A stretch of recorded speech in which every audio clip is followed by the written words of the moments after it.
Hello mga kasari-sari store, for this video gagawa naman po tayo ng banana chips. Pwede natin itong idagdag display sa ating mga tindahan. So ang kailangan po natin, at this time gumamit po ako ng 1 kilo ng saba. Tapos oil for deep frying, half cup of washed sugar or brown sugar, tapos 1 cup of water. Hilaw po na saba ang gamit natin dito mga kasari-sari store. Tapos kung gusto nyo mas matamis, dagdagan nyo lang po ang sugar.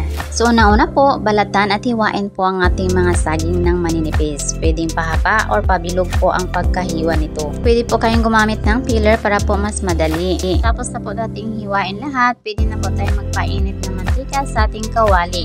Tapos simulan na po natin ang ating pag-deep fry. Pagkatapos po natin i-fry lahat, iset aside po natin para gagawin naman po natin ang ating sugar.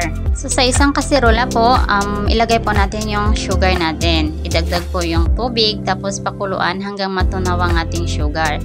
Pagkatapos pong matunaw, patayin po ang apoy at iset aside, palamigin ng konti. Pag malamig na po, pwede na po natin ilagay doon ang ating na first fry na mga saging. I-dip po ng konti, tapos ipainit ulit ang ating kawali na ginamit kanina. Tapos doon po i-final fry. So bali double fry po ang method natin dito. Hindi lang po lahat ng step hanggang sa matapos. Palamigin, tapos balutin for display. So yan lang po. Thank you for watching.